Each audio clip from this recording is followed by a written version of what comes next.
আসসালামু আলাইকুম। আমরা প্রত্যেকেই জানি দাজ্জালের ফিতনা থেকে বাঁচার জন্য রক্ষা কবচ হচ্ছে সূরা কাহাফ। আল্লাহর রাসূল সূরা কাহাফ পাঠ করতে বলছেন। কেন পাঠ করতে বলছেন? কারণ এখানেই লুকায়িত আছে দাজ্জালের ফিতনা থেকে বেঁচে থাকার রহস্য। সূরা কাহাফে 4টা ঘটনা থেকে আমরা দাজ্জালের 4টা ফিতনা সম্পর্কে জানতে পারি। সেটা হচ্ছে ঈমান, সম্পদ, ইলম এবং ক্ষমতা। তো আজকে আমরা ঈমান নিয়ে আলোচনা করব ইনশাআল্লাহ। আর এই ঈমানের ঘটনাটা আসছে আসহাবে কাহাফের ঘটনাতে। এটা আপনারা পাবেন সূরা কাহাফের 9 নং আয়াত থেকে 26 নং আয়াত পর্যন্ত। এখানে আসহাবে কাহাফের 7 যুবকের বর্ণনাটা পুরোপুরি আসছে বিস্তারিত।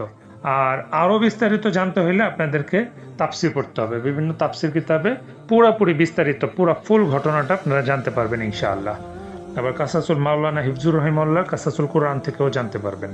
তা আমি প্রথমে সংক্ষেপে ঘটনাটা বলি যে সেই সময় আসহাবে কাহাফের যেই 7 যুবক যেই সময় থাকতেন বা বসবাস করতেন, সেই সময় রাজা ছিল কাফের, মুশরিক। সে মূর্তি পূজা করত এবং তার জনগণ বা প্রজাদেরকেও মূর্তি পূজা করতে বাধ্য করত।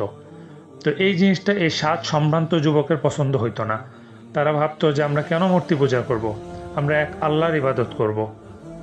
কিন্তু তারা এটা প্রকাশ্যে বলতে পারতেছিল না, কারণ পুরা সমাজ কুফরিতে ভরে গেছিল। সবাই মূর্তি পূজা সহ বিভিন্ন রকম পূজায় লিপ্ত ছিল।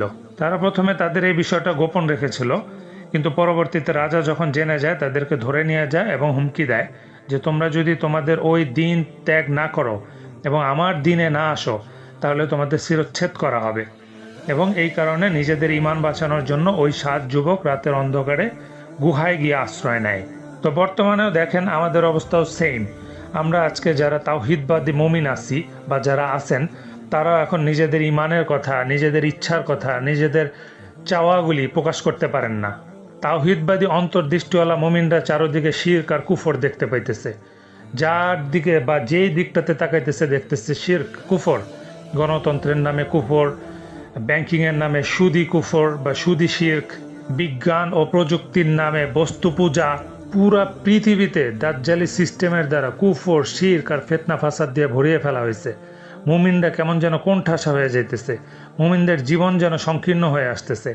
কোথাও তারা স্বাধীনভাবে বিচরণ করতে পারতেছে না। কোনো সত্যবাদী যুবক যদি তাওহীদের আওয়াজ তোলে তাহলে তাকে হয় গ্রেপ্তার করা হয়, নয়তো তাকে বিভিন্নভাবে হয়রানি করা হয়, জুলুম করা হয়, কাউকে কাউকে হত্যাও করা হয়, হুমকিও দেয়া হয়, যেমনটা আসহাবে কাহাফের যুবকদেরকে দেয়া হয়েছিল।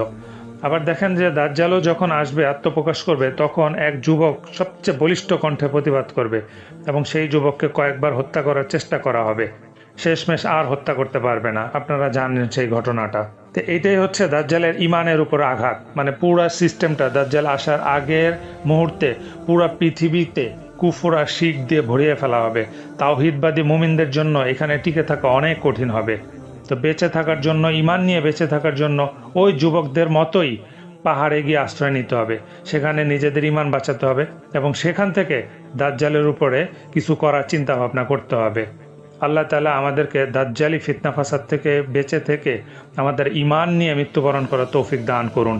আমিন।